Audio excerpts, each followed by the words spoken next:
Hai teman-teman, perlu kita ketahui bahwa peradaban Islam yang saat ini kita rasakan melalui sejarah yang amat sangat berdarah-darah. Nah, kalian tahu nggak kira-kira siapa ya yang mengawali peradaban Islam saat ini? Untuk mengetahuinya, marilah kita simak pembelajaran berikut ini.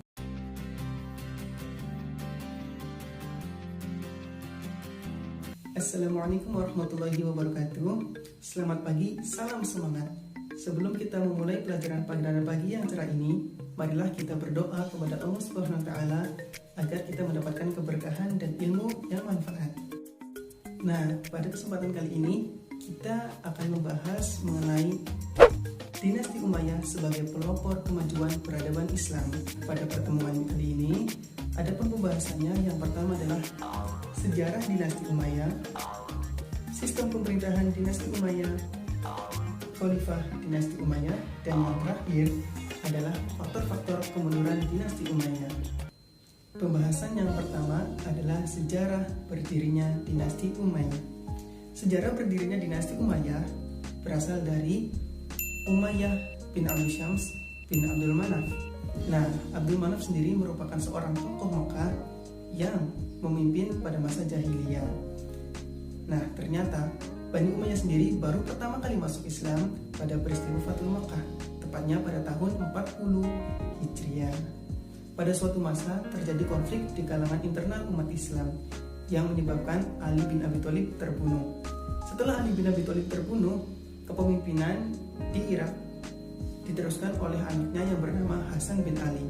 Namun ternyata setelah Hasan bin Ali terpimpin dan dinobatkan oleh masyarakat Irak, ternyata di Suriah Muawiyah bin Abi Sufyan menobatkan diri sebagai khalifah di situ.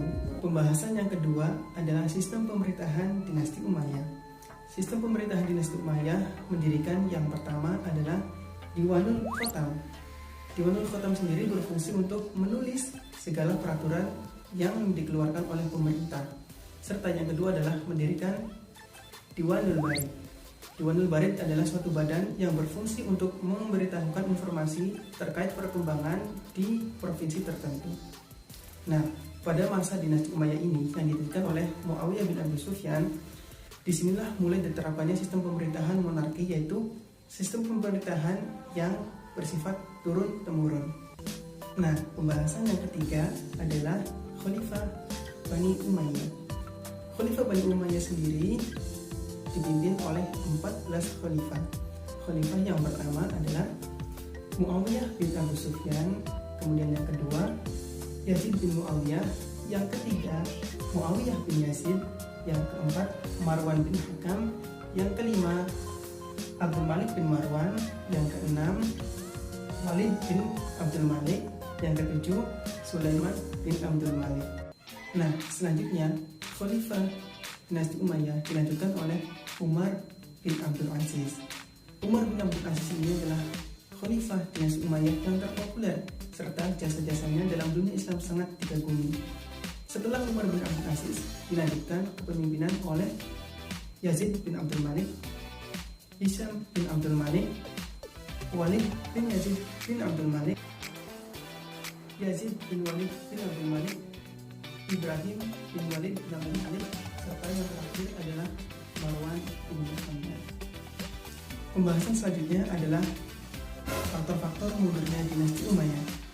Faktor-faktor mundurnya Dinasti Umayyah sangatlah banyak dan kompleks, tetapi saya di sini meringkasnya agar kalian semua dapat mencernanya dengan baik. Faktor yang pertama adalah adanya penentangan keras terhadap kaum yang ada di utara dengan kaum yang ada di selatan. Nah, golongan yang ada di utara ini adalah golongan Irak yang biasa disebut dengan kaum Muduriyah, serta kaum yang ada di selatan ini adalah kaum Himyariyah atau yang berada di daerah Suriah. Kemudian faktor yang kedua adalah munculnya penolakan-penolakan pemeluk Islam yang non-Arab, yaitu biasa disebut dengan kaum Mawali.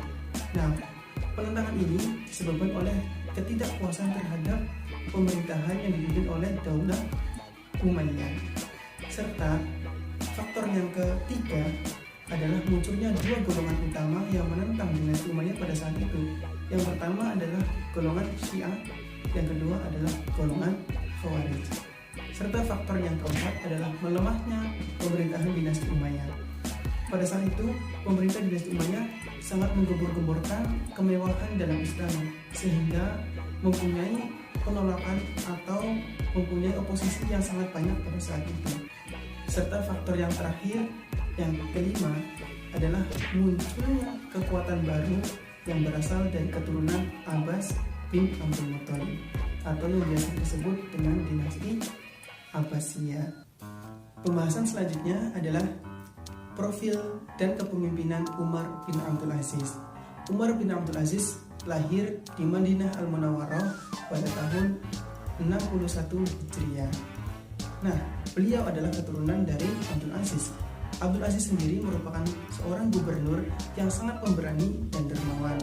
Beliau menikahi keturunan Umar bin Khattab yang bernama Ummu Asim bin Umar bin Khattab. Namun ternyata di balik kepemimpinan dan jasa-jasa beliau yang sangat populer dan dikagumi, ternyata beliau hanya memimpin selama 2 tahun 5 bulan 4 hari saja, serta beliau berusia 40 tahun kemudian gugur pada saat itu. Pembahasan selanjutnya adalah pola pemerintahan Umar bin Abdul Aziz. Umar bin Abdul Aziz sendiri diangkat sebagai khalifah berdasarkan wasiat khalifah sebelumnya yang bernama Sulaiman bin Abdul Malik. Kebijakan dalam pemerintahan Umar bin Abdul Aziz sangatlah banyak.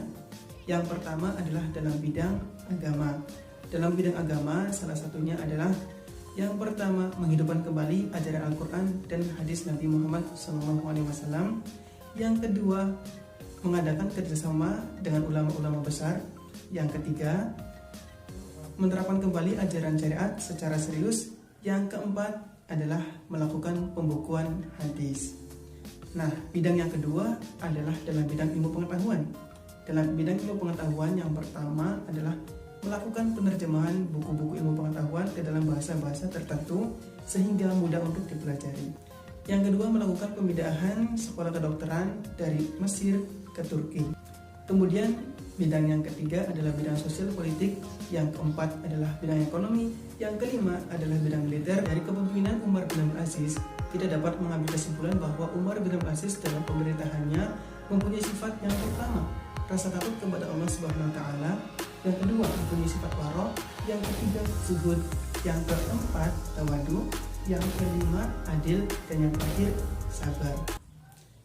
Kesimpulan pada pembelajaran kali ini bahwa dinasti Umayyah merupakan dinasti pertama dalam peradaban Islam serta menjadi pelopor dalam kemajuan peradaban Islam.